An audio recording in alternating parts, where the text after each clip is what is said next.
يؤمن الخائفين وينجي الصالحين ويزع المستكبرين ويهلك ملوكا ويستخلف آخرين والصلاة والسلام على رسول ثقلين محبوب رب المشرقين والمغربين جد الحسن والحسين نبينا سيدنا بالقاسم محمد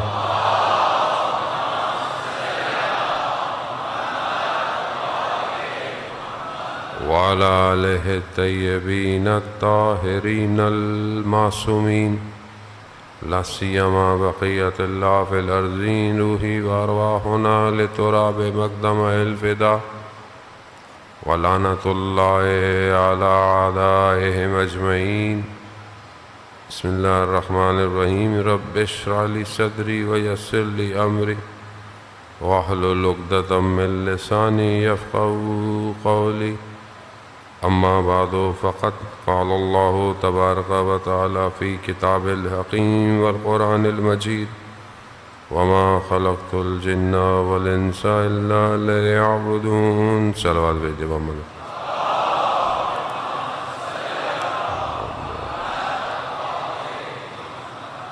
عزیزان سید الشہداء، 5ویں محرم کی رات چند دنوں کا مہمان رہ گیا ہے زہرا کا لال.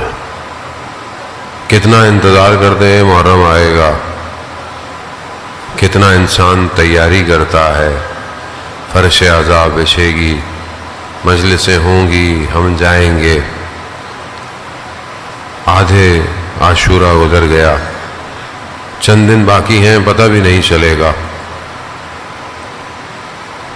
لیکن اگر ہم اپنے امام تک نہ پہنچ پائے تو کارواں تو گزر جائے گا، ہم رہ جائیں گے.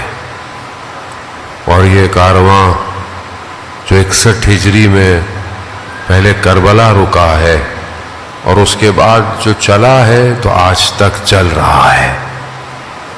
جو ساتھ دیں گے وہ اس کاروان میں شامل ہوتے رہیں گے. یہ کاروان شہید الشہداء کا کاروان ہے. یہ کاروان ان کا کاروان ہے جنہوں نے امام کے لیے خدا کے راستے پر جہاد کیا.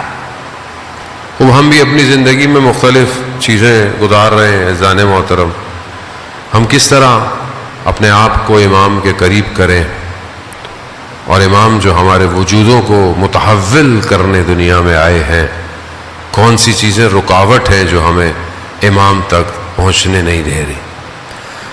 ماشاءاللہ آپ سب جوان ہیں اور دنیا کے معاملات آپ کے سامنے ہیں، آپ واقف ہیں.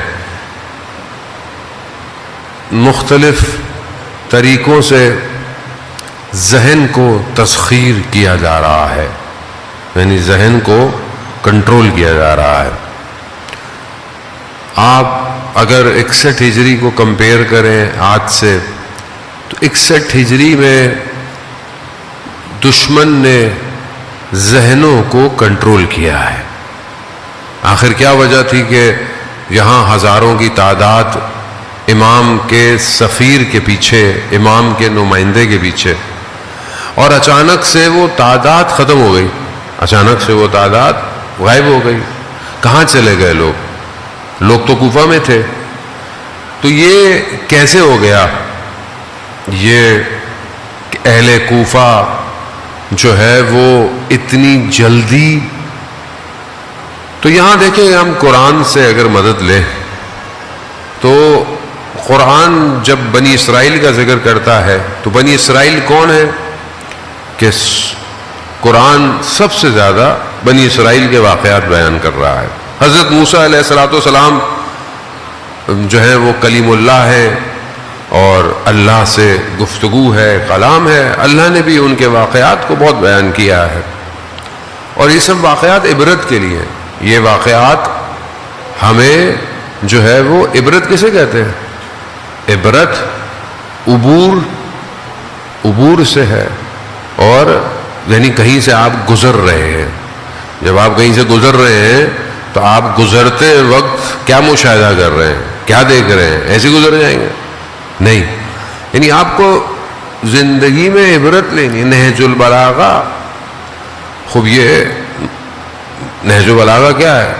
نہج البلاغہ کلام امیر ہے. کلام امیر اگر آپ خطبوں اور لیٹرز دیکھیں، امام نے اپنے گورنروں کو لیٹر لکھے ہیں، اپنے اصحاب کو لیٹر لکھے ہیں، اور بھی لوگوں کو لیٹر لکھے ہیں. ایک لیٹر میں امام نے جو ہے وہ یہ بیان کیا ہے، حارث ہمدانی کو امام نے جو لیٹر لکھا ہے، اس میں امام نے کہا ہے حارث کو مخاطب کرتے ہوئے کہ جو چیزیں تاریخ میں ہو چکی ہیں نا وہ دوبارہ ہوں گی، دوبارہ ریپیٹ ہوں گی. تو تمہیں گزشتہ لوگوں سے عبرت لینی ہے. اور عبرت جو ہے وہ ایسے نہیں آتی ہے کہ آپ فوراً عبرت کو حاصل کر لیں. نہیں، عبرت حاصل کرنے کے لیے انسان کو فہم ہونا پڑتا ہے، یعنی ان سے سمجھ بوجھنے کی صلاحیت تو ہو جو عبرت لے. وہ بچہ جو ہے وہ عبرت نہیں لے پاتا. بچہ پلگ میں انگلی ڈالتا ہے، اس کو کرنٹ لگ جائے، کچھ بھی جائے، آپ اس کو منع کریں، بچہ ہے، کیونکہ اس کے اندر ابھی جو ہے وہ صلاحیت نہیں ہے کہ وہ چیزوں کو کمپائل کر سکے. ابھی اس کے اندر کس ہے وہ ٹچ کر کے چیزوں کو محسوس کرتا ہے، لگ جائے تھوڑا سا پیچھے ہو جائے گا، پھر دوبارہ چلا جائے گا. لیکن عبرت کے لیے فہم ہونا چاہیے، انڈرسٹینڈنگ علم کی طرف متوجہ کرتی ہے. جب آپ انڈرسٹینڈ کر سکیں، مثلا ایک بچہ ہے اس کی سمجھنے کی صلاحیت کم ہے، تو آپ اس کو کچھ بھی پڑھاتے رہیں اس کو سمجھ نہیں آئے گا. بچے ہوتے ہیں، اسپیشل چائلڈ ہوتے ہیں، ذہن انسان بڑا ہو جاتا ہے مگر ذہن بالغ نہیں ہوتا. خوب کیوں؟ کیونکہ اس کے اندر آپ پینیٹریٹ بات نہیں کر. جس طرح بڑھتا ہے فہم بڑھتا ہے، انڈرسٹینڈنگ بڑھتی ہے، علم پرسیو ہونا شروع ہو جاتا ہے، باڈی علم حاصل ہوتا ہے. علم جب بڑھتا ہے تو پھر انسان بصیرت کی طرف جاتا ہے.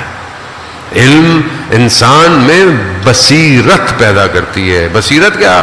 خوب علم تو بہت سارا ہے، جانتے بہت سارے ہیں، لیکن بصر جو انسان اپنے اندر کی آنکھ سے چیزوں کو اینالائز کرتا ہے وہ ہر کسی میں نہیں ہوتی. وہ ایک بنی اسرائیلی کے بیچارے علماء کے واقعات ہیں. ہمارے والے تو سارے علماء ماشاءاللہ بہت ہی کمال پر ہیں، ان کے کیا واقعات آپ کو بیان کریں. بنی اسرائیل والے ہمیں کچھ کہیں گے نہیں، اس لیے انہیں کے علماء کے واقعات آپ کو بیان کر دیتے ہیں. جانے محترم عالم تھا اللہ دو، ایک عابد ہے ایک متفکر ہے. اللہ نے جو ہے وہ دونوں کو ٹیسٹ کیا اور حضرت موسیٰ کو دونوں کے پاس بھیجا کہ چھپ کر دیکھنا کہ ان میں سے بہتر کون ہے. جو صرف عبادت کرتا تھا اللہ اس کو اپنی طرف سے من و سلوہ یعنی کھانا بھیجتا تھا. ایک دن ایک کھانے کے بجائے دو آ گئے، دو کھانے آئے. اب حضرت موسیٰ چھپ کے دیکھ رہے ہیں، تو اب وہ جب کھانے آئے تو کہا واہ اللہ تعالیٰ کیا بات ہے، کل کا کھانا بھی بھیج دیا.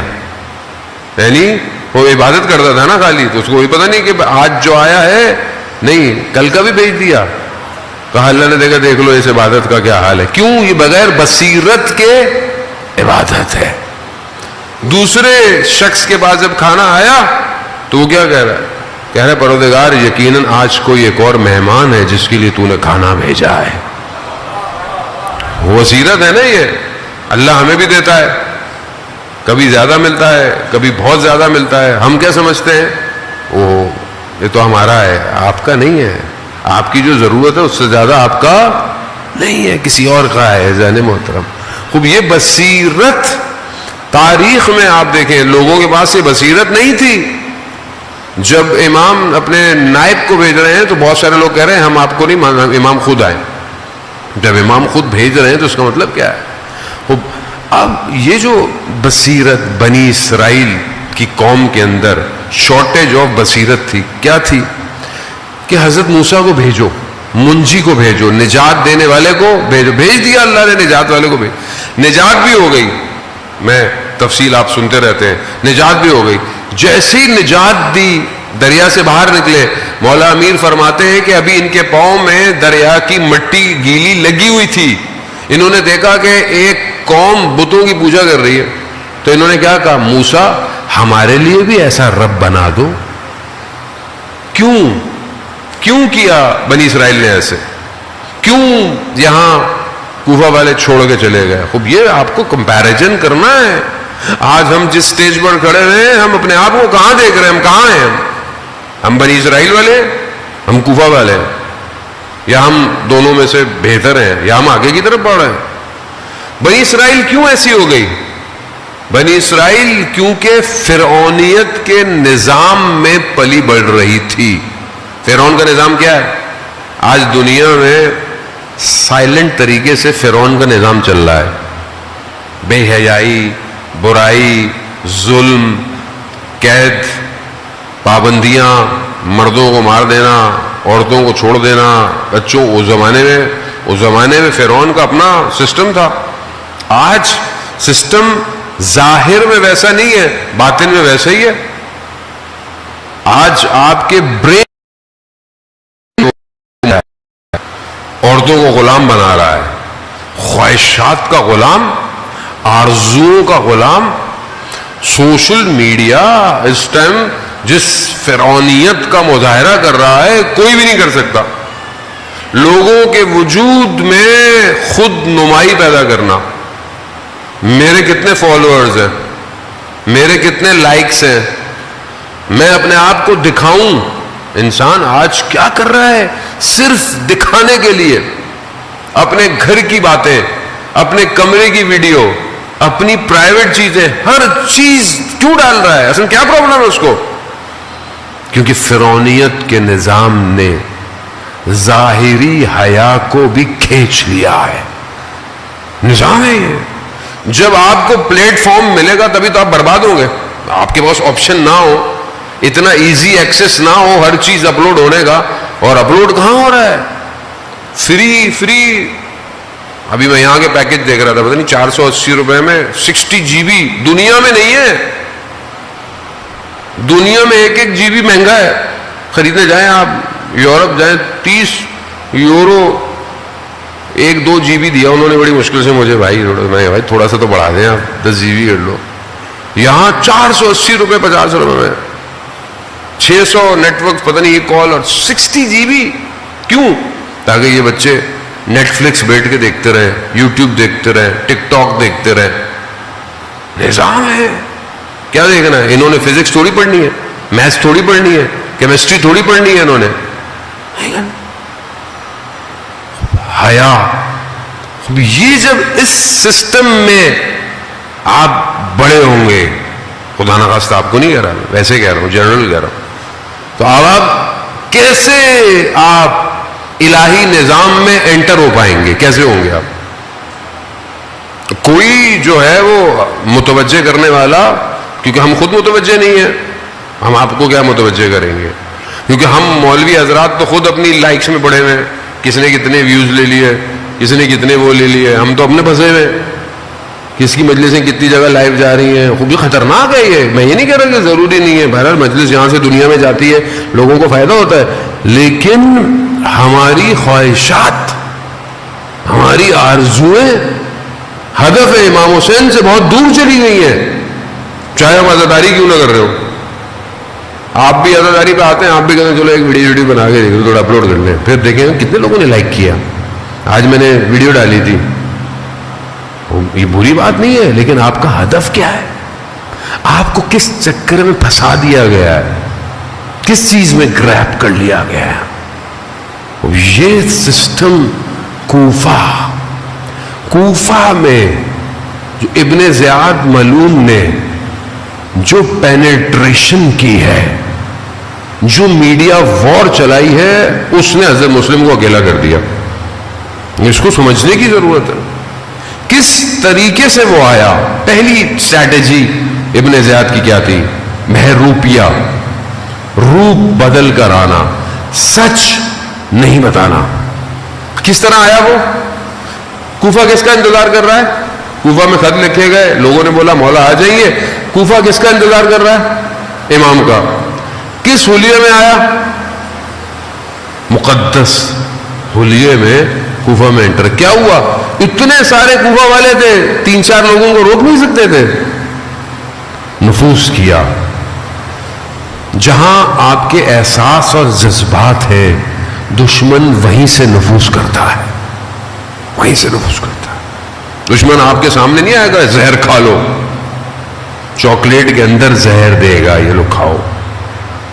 دشمن جانے سمجھنے کی خوب ضرورت ہے. اگر آپ اس دوسری چیز کو کہ جو توحید کے مقابلے میں ہے اسے انڈرسٹینڈ نہیں کریں گے, امام تک نہیں پہنچ سکتے. آپ کو پتا تو ہو کہ سامنے والا رکاوٹ کیا دے رہا ہے. اب یہ سسٹم سب سے پہلے آ کر جہاں معاشرے کو دھوکے میں ڈالتا ہے, جہاں نفسوں کو خریدتا ہے, جہاں اجتماع کو اغوا کر لیتا ہے, اجتماع اغوا ہو جاتا ہے. اب آپ سوچیں نا کہ ہم کتنی بڑی تعداد میں جو ہے وہ پوری دنیا میں ذکر امام حسین علیہ السلام کر رہے ہیں, پوری دنیا کے اندر. اب یہ پوری دنیا میں ذکر کے باوجود بھی ہم تبدیلی اس طرح نہیں لا پا رہے جس طرح لانی چاہیے. اس کی وجہ کیا ہے؟ کیونکہ ہم اغوا ہو جاتے ہیں. ہم یہاں سے باہر نکلتے ہیں, جیسے بہت سارے لوگ کہتے ہیں مولانا صاحب میں مانچسٹر میں تھا, میرے دوست ساتھ تھے, ان کی ڈیوٹی تھی, روز مجھے مجلس میں لے کے جاتے تھے. وہ ان کے چکر میں مجھے روز مجلس بھی نہیں پڑھنی پڑتی تھی, ریپیٹ بھی نہیں کرتا تھا میں تو روز, یہ تو ساتھ میرے ہوتے ہیں. تو انہوں نے کہا مولانا صاحب مجلس میں تو ایسا لگتا ہے کہ بس انسان ٹکرے مار دے, توبہ, لیکن ویسے باہر نکلتے ہیں پھر وہی دنیا, وہی چیزیں آ جائیں. وہ دنیا ایسی ہے, دنیا یہ ہماری تو کوئی اتنی حیثیت بھی نہیں, نہ ہمارے زبان میں اتنی تاثیر ہے. لوگ رسول خدا حضرت محمد مصطفیٰ صلی اللہ علیہ وسلم صلی اللہ وہ اصحاب فرماتے ہیں کہ یا رسول اللہ, جب ہم آپ کے ساتھ ہوتے ہیں تو ہماری ایک عجیب کیفیت ہوتی ہے, لیکن جیسے ہی ہم باہر نکلتے ہمیں ایسا لگتا ہے دنیا واپس آ گئی. رسول اللہ فرماتے ہیں اگر ہر وقت تمہاری حالت ایسی رہے تو ملائکہ تمہارے ہاتھوں کو چومنے لگ جائیں. اب یہ فطرت ہے انسان, اور یہ بہرحال جہاں انسان بری چیز بھول جاتا ہے وہاں اچھی چیز بھی بھول جاتا ہے. لیکن تکرار, ریپیٹیشن انسان کو بچا کے رکھتی ہے. اسی لیے 5 وقت کی نماز ایک چھوڑ دو گے, دوسری چھوڑ دو گے, تیسری چھوڑ دو گے, چوتھی چھوڑ دو, 5ویں تو پڑھو گے. آج چھوڑ دو گے کل تو پڑھو گے. کیوں رکھی ہے؟ ہفتے میں ایک دن عبادت نہیں ہے. اسی لیے عزاداری بھی ہر وقت ہے. آپ کا اپنا بھی کوئی مر جائے حسین کو یاد کرو. کیوں؟ کیونکہ حسین کو بھولنا نہیں ہے ظالموں, اور یہ ہمارا اس میں کوئی کمال نہیں ہے.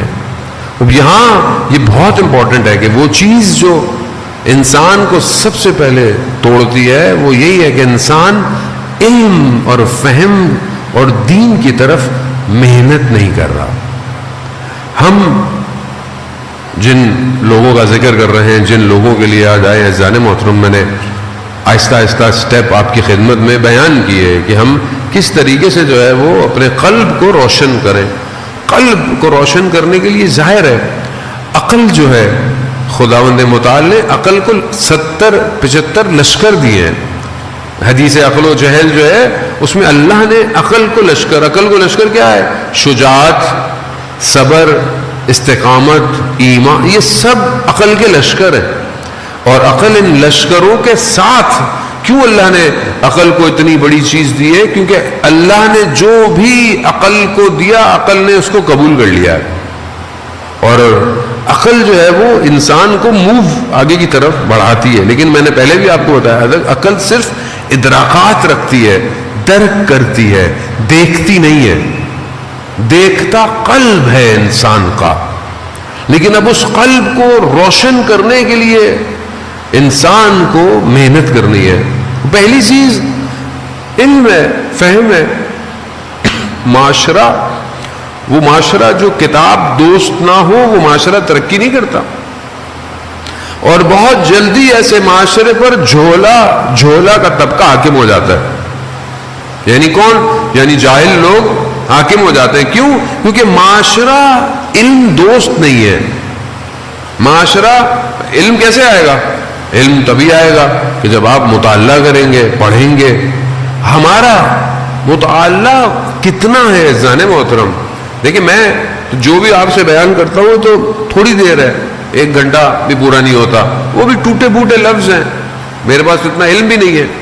لیکن اگر آپ خود رشد کرنا چاہتے ہیں تو آپ کو اپنی زندگی میں مطالعے کے اصول قائم کرنے پڑیں گے. اور خاص طور پہ جوان ہیں آپ, میں نے کل آپ کو بتایا کہ ہماری زندگی میں ایک جو چیز ہے وہ فرصت ہے, اپرچونٹی ہے. آپ کے پاس اپرچونٹی ہے. پہلے آپ جائیں کسی اور ملک میں, ویسٹ میں جائیں تو لوگ اپنی ٹریولنگ میں بک رکھتے ہیں, ناول پڑھتے ہیں, کچھ بھی پڑھتے ہیں. ٹرین میں ایک سٹاپ سے دوسرے سٹاپ میں اٹھے, کتاب پڑھی, 2 صفحے پڑھے, واپس بک مارک لگایا, گاڑی میں ڈالا, اتر گئے. خوب یہ ہیبٹ اب تو وہاں پہ بھی آہستہ آہستہ کم ہو گئی ہے. لیکن یہ آپ سوچیں کہ ہم نے کتنی کتابوں کا مطالعہ کیا آج تک دین کے معاملے میں, ہماری کتنی کتابیں. لوگ مولانا سوال پوچھتے ہیں, لوگ ہم سے سوال پوچھتے ہیں, ظاہر ہے ہمارا حق بنتا ہے, مولانا صاحب یہ بتا دیں, یہ بتا دیں. یہ جو آپ ہم سے پوچھ رہے ہیں, اس پوچھنے سے پہلے آپ نے کتنا سرچ کیا, کتنا سرچ کیا؟ ابھی تو آپ کے سامنے احکام sistani.org, khamnai.org, leader.org, اسلام, کتنی ویب سائٹس ہیں, اس کے اوپر سب کوشچن آنسر ہیں. لیکن ہم سرچ نہیں کرتے. مولانا صاحب آپ ہی بتائیں گے بھائی. اچھا بھائی ابھی ہم بتائیں گے. دوسری بات سب سے امپورٹنٹ احکام کے علاوہ عقیدہ ہے, دین, توحید ہے. توحید پر ہم نے کتنی کتابیں پڑھ لی, نبوت پر ہم نے کتنی کتابیں پڑھی ہیں, امامت پر ہم نے کتنی کتابیں پڑھی ہیں, ہم کربلا پر ہم نے کتنی کتابیں پڑھی, کربلا پر ہم نے خود کتنی کتابیں پڑھی ہیں.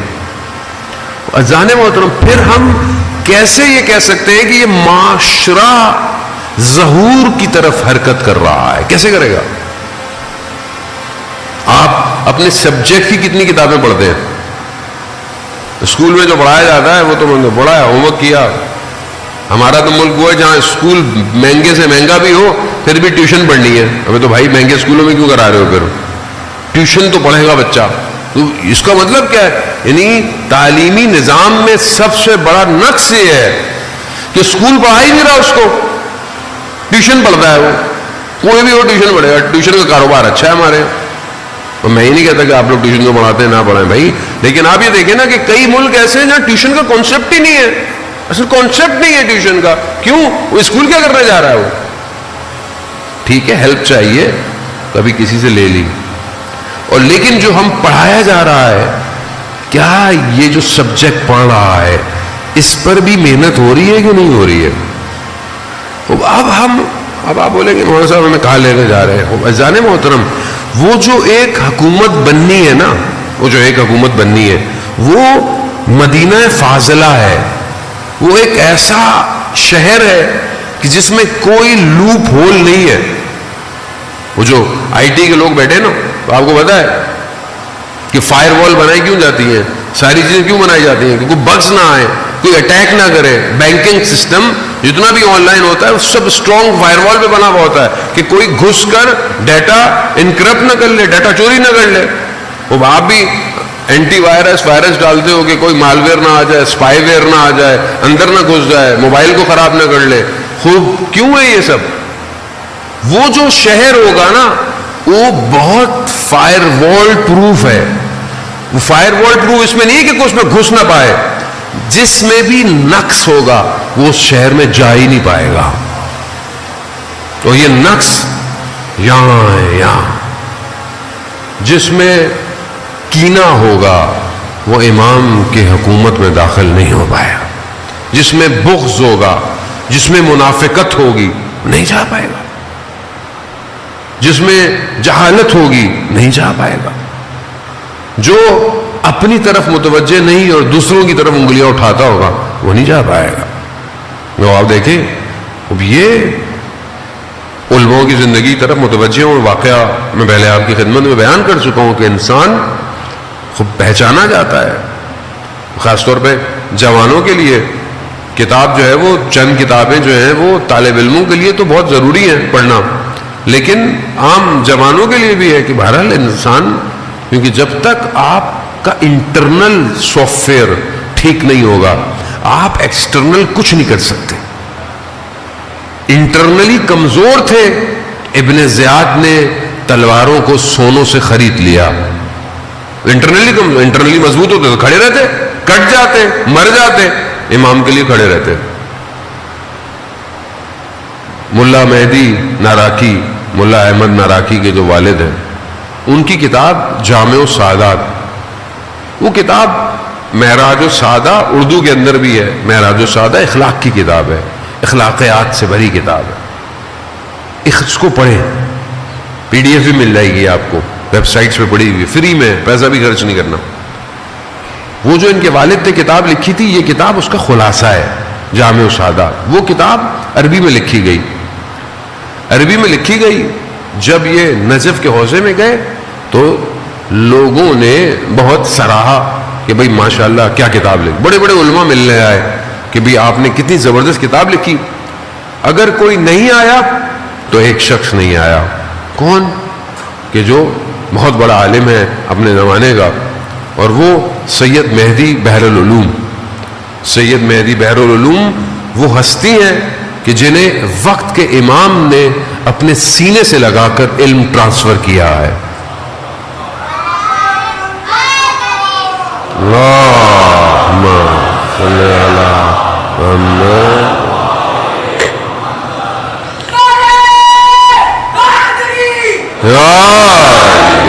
وہ امام نے سینے سے لگا کر مسجد کوفہ میں علم کو ٹرانسفر کیا ہے. وہ ایسی شخصیت تھی. بریکٹ میں ایک زمانے میں انہوں نے درس دینا چھوڑ دیا. بڑے بڑے لوگوں نے مراجع کیا کہ بھئی آپ نے درس دینا چھوڑ دیا. کہا نہیں. کہا وجہ تو بتائیں. کہا میں رات کو غریبوں کی مدد کرتا ہوں, رات کو کوفہ میں لوگوں کی مدد کرتا ہوں, لیکن میں نے رات کو کسی طالب علم کو نہیں دیکھا جو رات کو اٹھ کے مناجات کرتا ہو. میں ان طالب علموں کو نہیں پڑھاؤں گا جو رات کو اٹھ کے خدا سے مناجات نہیں کر رہے. جب یہ طالب علموں کو پتہ چلا تو کہتے سب نے گریہ کیا, استغفار کیا, اور راتوں کو اٹھ کے تضرع شروع کر دیا. تب انہوں نے دوبارہ تدریس شروع کی. یہ ملنے نہیں آئے تو انہوں نے کہا مولا مہدی ناراکی نے کہ میں خود لوگوں نے بولا بھائی آپ نہیں جائیں. لوگ کہا نہیں وہ سید ہے, میں جا. گئے, درس دے رہے تھے, بیٹھے, درس ختم ہوا, وہ اٹھ کے چلے گئے, یہ بھی اٹھ کے چلے گئے. کچھ دن گزرے, انہوں نے کہا میں پھر جاتا ہوں. جو ساتھ میں لوگ تھے انہوں نے کہا مولانا بس کر دیجئے, وہ آپ کو دیکھ ہی نہیں رہے ہیں, بات ہی نہیں کر رہے ہیں. کہا نہیں میں پھر جاؤں. گئے, درس ختم, یہ بھی اڑ گئے, وہ بھی اڑ گئے, کوئی بات نہیں. یہ چلے گئے سامرا, کربلا, کازمین, واپس نجف آئے. واپس جانے لگے تو کہا میں پھر چلتا ہوں. وہ لوگوں نے بولا کتنا اپنے نفس کو توڑیں گے آپ, کتنا اپنے نفس کو شکستہ کریں گے. کہا کوئی مسئلہ. جیسے ہی یہ نکلے اور سید کو پتہ چلا کہ یہ آ رہے ہیں, سید بغیر جوتوں کے دوڑتے ہوئے گلی کے کونے پہ آئے اور ان کو لے کر آئے, بٹھایا, بات کی. کہا آپ پوچھیں گے نہیں کہ آپ پہلے 2-3 دفعہ آئے, میں نے آپ سے بات نہیں کی, یا میں آپ کے پاس نہیں آیا. کہا نہیں, کیوں, کیا وجہ ہے. کہا میں یہ دیکھنا چاہتا تھا کہ جو اخلاق کی کتاب آپ نے لکھی ہے یہ اخلاق آپ میں پایا جاتا ہے کہ نہیں جاتا.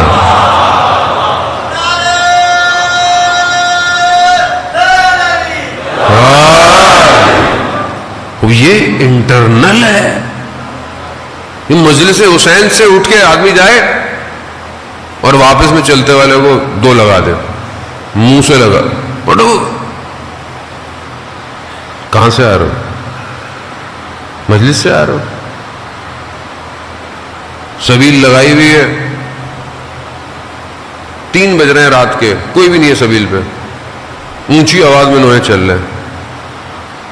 یہ امام حسین کے ماننے والے, یعنی حسین کو نہیں سمجھے. یعنی آپ دنیا کو کیا دکھانا چاہ رہے ہو.